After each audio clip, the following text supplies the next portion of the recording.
Ер нь их багталтай сайхан байна. Жангарын 12 баатрын магтаалыг багтаасан маш содон сонгодог уран бүтээлээрээ бол манай амт хамтлагийнхэн тийм ээ дэлхийн төмний бол одоо магтаал, хүрээл, талархлыг бол одоо хүлээж байгаа билээ.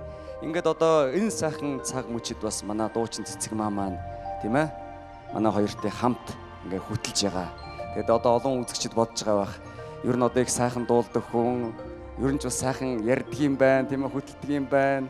Сая бол одоо нээлтэн дээр найрлан дуулъя гэсэн сайхан уран бүтээлээрээ ард зонтгоо золгосон. Энэ бас цоо шин уран бүтээл.